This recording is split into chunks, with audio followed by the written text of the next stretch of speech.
UFC Baku Jamal Hill versus Khalil Roundtree takes place this weekend. I'll be giving my full card breakdown and prediction from every single fight, starting with the early prelims, making it up to the main event.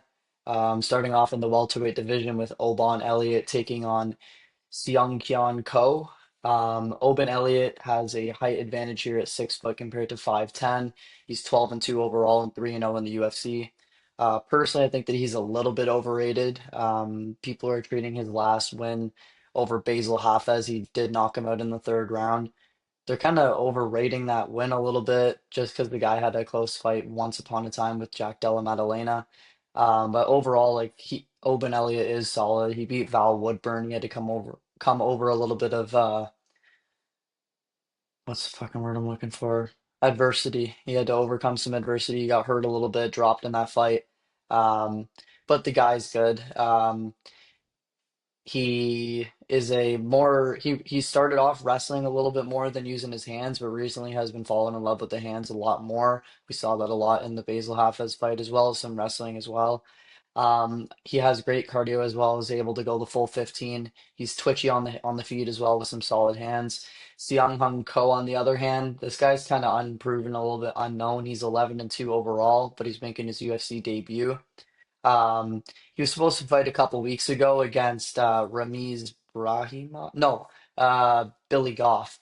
It was in that whole Brahimaj, Goff, Seung Ko, and Oban Elliott. They all had opponent swaps because both Oban Elliott and Ko had visa issues, so they couldn't even get into the fucking country or something. Cole making his UFC debut, however, he's very stiff, but did have a decent Dana White Contender Series win last September over Igor something. He has been knocked out in both of his losses, but the guy does have decent hands and he does have good power. He sits down very hard on his punches. His wins overall are pretty terrible, however, outsides the besides the Dana White Contender Series fight. And he does look for takedowns a little bit as well, but I don't think that they're going to be too effective here. I don't know how well you're going to be able to be taking down Oban Elliott. I think that throughout this fight, past the first round, Oban's going to be kind of styling on him, doing what he wants. Overall, I think that he might find a finish late in the fight, maybe round three, but I'm going to take Oban to win this fight by 30-27 unanimous decision. We move on to the flyweights. Tagir Ulanbekov takes on Azat Maxim, who we have not seen in a while now. Both guys 5'7", both guys 70-inch reach. Tagir is 3 years older at 33, however, has much more UFC experience, being 16-2 overall and 5-1 in the UFC compared to 15-1 and 1-1 Azat Maxim.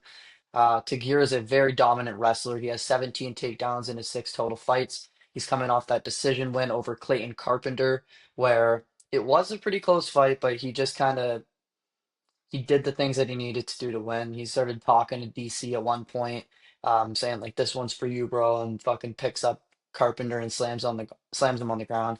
Carpenter is very solid. That guy's like 8-0, 7-0 or something. He's got a bright future ahead of him. He's like 28, 29. Um, Tagir Solid, his only loss is to Tim Elliott once upon a time, where he did get dropped in that fight. Tagir's got great submissions. He also has a very solid jab. I think that he can kind of fight this at his own pace, be able to slow down Azat Maxim, who has been gassed in his previous fights, in his last fight a year and a half ago almost to Charles Energy Johnson, where he drops Energy in the first round, has him hurt pretty bad, and then second round is isn't the same fighter. In the third round, he got completely dominated and ends up losing that fight. And even in his debut, it was a very close decision to Tyson Nam, I believe, and like barely got by him. I just think that as it's going to come out, he's an explosive striker. He does lack some wrestling, but like I guess he throws a couple takedowns in there. But this guy got taken down twice by Energy, and I think like someone like Tagir is just gonna dominate you on the mat. Um, I think that Tagir will win this fight by decision or submission and just kind of control the fight, have it at his own pace, and wear on as the fight goes.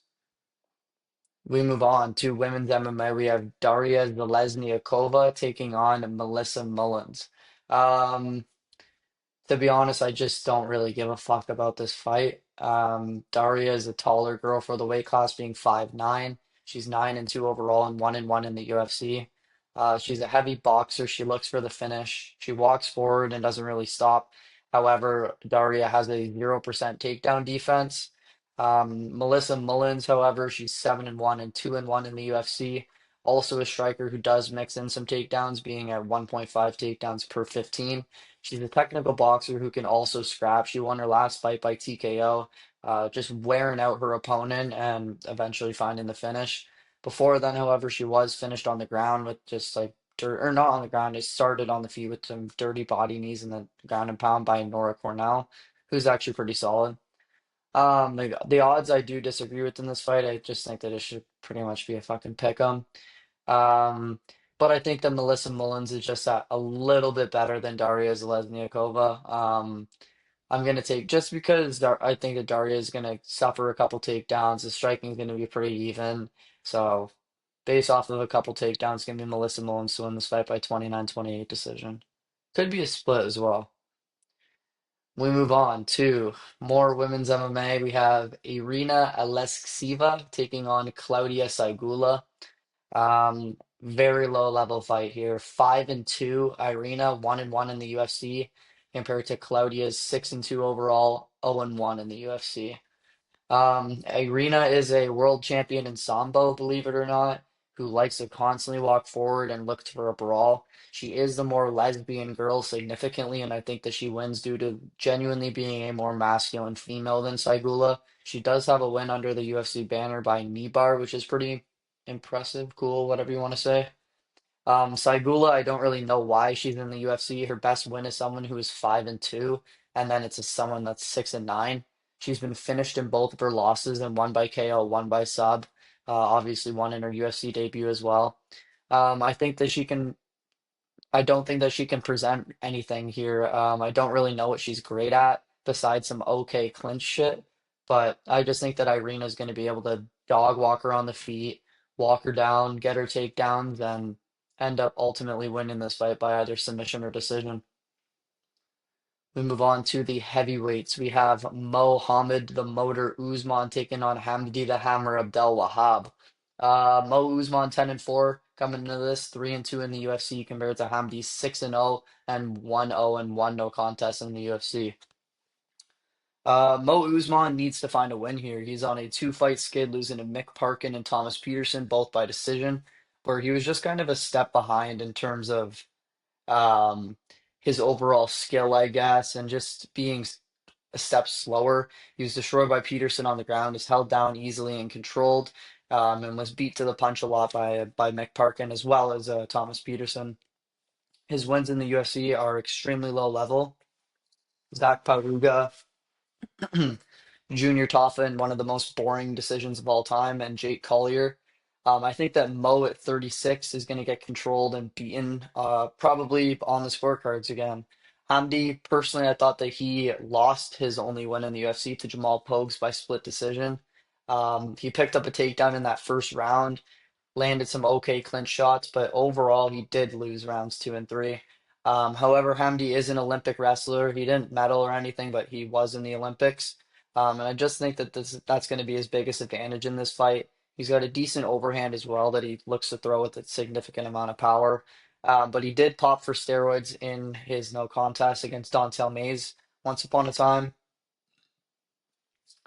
So that, like, now we're in Baku. I don't know how strict they are on that one, but Hamdi I think will end up ultimately winning this fight either by KO or decision. Most likely a decision, like 90%. So I'm gonna take Hamdi to win this fight by 29-28 decision. Probably loses the third round because he's tired.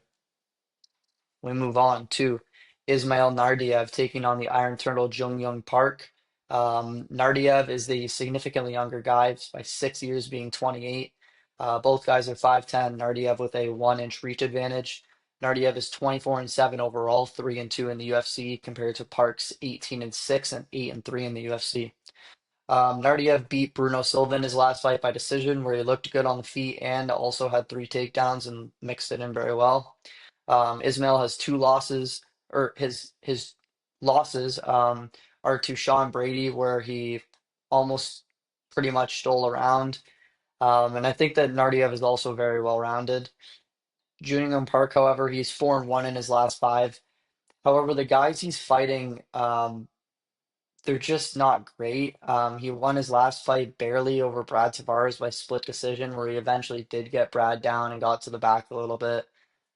Before, however, he lost to Andre Muniz, where he was taken down 11 times. Credit, it was a close fight. He could have given it to Park, but still got 11-0 takedown.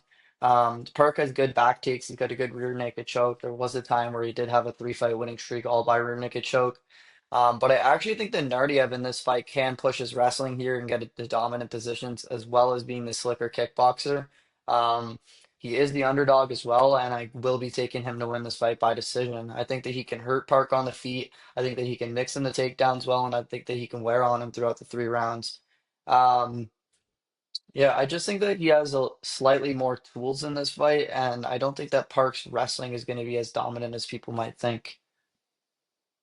We move on to a great fight in the lightweight division. We have Miktabek Orlabai taking on UFC newcomer Tofik Musayev. Miktabek is 13-2 overall and 2-1 in the UFC. Tofik 22-5 and 0-0, making his debut, obviously. Miktabek is a very fun fighter, very fun grappler. He lets his hands go early and then completely switches his style after he gets hit a couple times, kind of. His wins are over Elvis Brenner and Saban Euros Medic, and just a dominant win over Brenner as well. Dropped him, I believe, too. In his last fight, however, he lost a very amazing fight to Mateusz Rambecki, where the chin was cracked a little bit, but the guy just kept fucking coming forward, kept going for takedowns, slugging it out, and like it was, I think it was one of the fights of the year. And I think that Miktabek is going to take over in the grappling here. Tofik Musayev, he's a pure striker, 18-1 KO ratio. However, has a few sub losses on his resume. He was a risen champ back in the day. He beat Patricky Pitbull, the brother of Patricio Pitbull, for the title. However, as good as a striker Tofik is, I don't really see him holding up on the floor with Oralby, which is where the fight will be. Tofik hasn't fought in 2 years now. He's 35 years old. He suffered a round three TKO loss, first one of his career a couple fights ago. It's just like Miktabek's 27. He's got all the tools to beat Tofik, and he's gonna beat him at what Tofik struggles at, and that's the mat, and that's getting back up and getting out of dominant position. So I'm going to take Miktabek Orlabai to win this fight by round two submission. We move on to Muhammad Naimov taking on Bogdan Grad. I've been flip-flopping about this fight for the whole week, to be honest. Muhammad Naimov has a 1 inch reach advantage, but both guys with the same, or 1 inch height advantage, they have the same reach. Naimov 30 compared to Grad's 29. Naimov 4-1 in the UFC compared to Grad's 1-0. Naimov's a solid fighter. He's well-rounded, coming off a boring decision win over Khan Offley, who's just not very good. We saw Myron Santos literally send that guy to the fucking moon. Um, we're against Khan Offley though for Naimov. He just kind of just did enough. He just did better than him. He did more than him. Before, however, was submitted by my boy Felipe Lima in his only UFC loss. He robbed Nathaniel Wood a while back while cheating the whole fight, grabbing the fence, grabbing gloves, eye poking, ball shots. You fucking name it, it happened. He does have some KO power. We saw him flatline Jamie Belarkey, but that's kind of like a trendy thing to do now. We saw Rufy chin that boy to fucking. Oof, that was bad. Oh, flying knee. Bogdan Grad, however, he's a very fun fighter to watch. He gets in tons of brawls. His second Dana White Contender Series fight against Michael Aswell, who we just saw debut against Balaji Oki in a great fight. That fight was fucked. Bogdan Grad was throwing the kitchen sink at Aswell, ends up getting a split decision nod. And his debut was a solid comeback KO win over Lucas Alexander, where he was getting touched up a little bit, but he also did have 3 takedowns and ended up finding the KO. Grad has very solid takedown defense at 100%. Credit there hasn't been too many attempts on him. But I just think that the way that Naimov coasts in this fight, like he kind of plays to his level of competition in a way where like he just is barely winning these rounds on you and he actually starts coasting throughout the fight. I think that Grad over time can start picking him apart and end up winning a decision. However, I'm gonna say just because Naimov is the more technically sound fighter, I think that he's going to be more dominant when the fight hits the mat. He has obviously way more UFC experience. Bogdangrad was finished by Tom Nolan his first time around on the Dana White Contender Series, but I mean, again, Naimov and Tom Nolan, that's a completely way different style matchup. I am going to take Naimov, however, to win this fight by unanimous decision. 29-28. We move on to Nazim Sadikov taking on Nicholas Mota in the lightweight division. This is going to be a great fight for as long as it lasts. Sadikov 10-1 overall, 4 wins, 0 losses, 1 draw in the UFC compared to Nicholas Mota's three wins, 2 losses, and 1 no contest in the UFC. Nazim won his last fight by question mark kick doctor stoppage on Ismail Bonfim in a beautiful fight. He had a war with Vyacheslav Borshev where he was making some mistakes in that fight, however, started coming back, started landing some head kicks, dropped Borshev. He did sub Terrence McKinney, doctor stoppage Devin Elder, knocked out the pedophile predator Abdul Hassan Alzada or whatever his name is. Hazanzada? Ahmed Hazanzada? Yeah. The guy is very good on the feet, however, Nazim Sadikov this is technically amazing. He has very good kicks, good punches, but he needs to be careful with Mota coming in and reacting fast because if you're slow with your reaction times to Mota fucking just 200 miles per hour running at you, you're going to get clipped. And the guy does have a lot of power. That's how he gets most of his wins. He's very scrappy. He's a very dangerous guy, Mota, but he is pretty chinny. He's kind of a glass cannon. He was finished brutally by Manuel Torres and by Jim Miller. He did also have a KO win over Tom Nolan and 2 knockdowns in his last fight versus Mahashate. It's kind of expected. Malta will have a slight speed advantage and a power advantage, and he'll need to use that to be first to the punch. However, I think that Sadikov's kicks and just his IQ and his punches, and he's the Azerbaijan native. He'll be in his own country. I think that most likely he will end up winning this fight. Probably end up finding a chin with a head kick. So I'm going to take Sadikov to win this fight by round 2, 3 KO. We'll go round 3 KO. I think that he gets him late, wears down Mota, who doesn't have the best gas tank, and end up either winning by TKO late or decision. Moving on to the heavyweights, we have Curtis Blades taking on UFC newcomer Rizvan Kuniev. Curtis Blades 13-5 in the UFC. This is obviously Kuniev's debut. He's 13-2 overall. He had a weird KO on the Dana White Contender Series a while ago over a genuine can. He has a win over Renan Ferreira, the 6'8" um, PFL champion that Francis Ngannou KO'd. That was turned into a no contest, however, because Kuniev popped for a Superman potion, pretty much. So much steroids. And his body changed completely. Every single fight, it either goes from fit to fat to fit to fat. If fit Kuniev shows up, I think that he ends up finishing Curtis Blades. Um, that's going to be a pretty hot take. It's probably, if he loses, going to be stupid to say. But Curtis, all of his losses are by KO in his career. He hasn't fought in about a year or over a year since being KO'd in 1 minute by Tom Aspinall. I get it, it's Tom, it's still a lot of brain damage. Before he had a KO win over Jailton Almeida, which that would never happen again. And before was KO'd in 1 minute again by Sergey Pavlovich. I don't know why this fight, however, has been rescheduled 3 times. Why does the UFC want an unranked guy to fight in a staple of the top five in Curtis Blades so bad? Curtis needs to mix in takedowns, which he's failed to do recently in over 3 years. He hasn't even shot for a takedown. Um, his path to victory, though, is just getting on top and landing those brutal fucking ground elbows that we've seen him do 100 times over. If not, I think that Curtis is stupid, man. This guy lacks serious fight IQ. Like, he'll try and bang it out with Sergey Pavlovich, like we saw. Um, Kuniev's a fucking big guy. He's the same height as Curtis at 6'4", and I'm just gonna take a shot on the dog. I don't like Curtis Blades. I don't think he can be trusted very much anymore. Um, Not that someone who popped for roids can, but again, this is Russia, so it's like I think we're gonna have to run with him. We're gonna go Rizvan Kuniev to win this fight by knockout.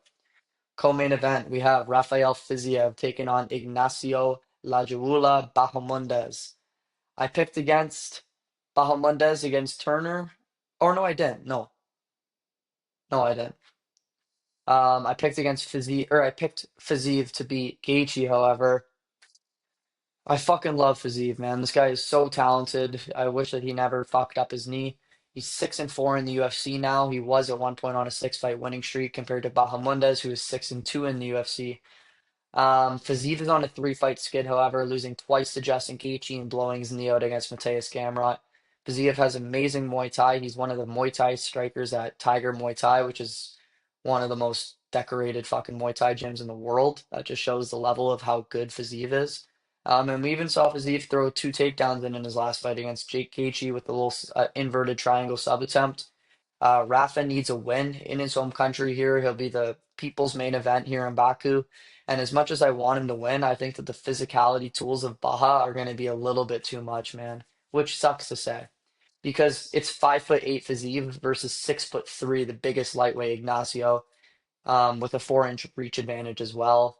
5 ages of youth on his side as well. Not that that really matters, but Ignacio's on a three-fight finish streak, subbing Jalen Turner in the last one with a nice triangle before he KO'd Manuel Torres, which has aged very nicely, and kicking Christos Giagos in the face, who sucks. His last loss was to Ludovic Klein, who is still very good. We saw, obviously, that he is talented against Mateus Gamrot. And like I said, though, the height advantage here, I think, is just going to be too much right now for Bahamondes, who's hot right now, 3-0 compared to Fiziev's 0-3. If he gets outstruck, however, here by Fiziev, he will lose because there is no takedown for Bahamondes to be offered. The guy's got a 0% takedown accuracy, and he's never landed a takedown. I don't think Fiziev is going to be the first guy to suffer a takedown of Bahamondes.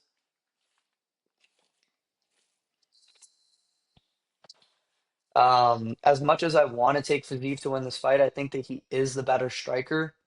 I just think that the tools of Fiziev was struggling with the reach of Gaethje and the height of Gaethje. It's like, bro, Bahamondes is a whole nother ballpark. So I'm gonna take Ignacio to win this fight by decision. Maybe even a late TKO just wears him down and starts clipping him. We move on to our main event. The light heavyweights. Jamal Sweet Dreams Hill takes on Khalil Roundtree. Hill will come into this fight with a 3-inch height advantage, being 6'4", and a 3-inch reach advantage at 79 to 76. He's 1 year younger, and he's 12-3 overall, 6-3 in the UFC, compared to Khalil's 13-6 and 9-6 in the UFC. Um, Both guys coming into this fight off of knockout losses. Jamal's on a two-fight knockout loss streak, losing to Yuri Prohaska and then for the belt against Alex Pereira. Khalil obviously coming off that loss also to Alex Pereira. Um, Hill's last win was for the title over Glover Teixeira 2 years ago.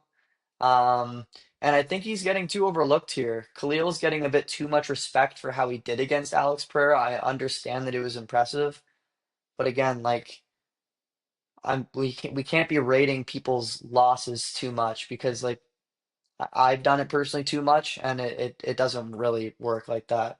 Hill's a bigger guy. He's a more experienced guy. He's a former champion. At the end of the day, he's fought the better competition at the higher end of the weight class. He has better hands, in my opinion. The kickboxing will go to Khalil, but pure boxing, it's Hill, who I think will be the aggressor. He usually is. And Khalil coming off a knockout loss to Pereira, where he did look good, like I said, landed some good shots early, but he did fade as the fight went. Jamal Hill is going to have the significant cardio advantage here as well. And as the fight went in that Pereira fight, Khalil became a literal punching bag. And his last win was Anthony Smith in 2023. Before them was Chris Dawkins.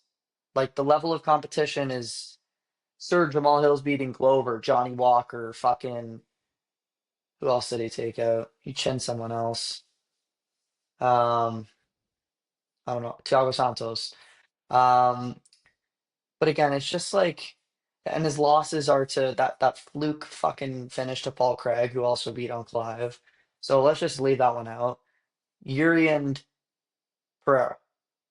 Khalil Roundtree, like people seem to forget that like he lost to Marcin Prachnio, Johnny Walker, Michael Olajeszek, Tyson Pedro, Andrew Sanchez. Like, come on. He has a robbery win over Dustin Jacoby.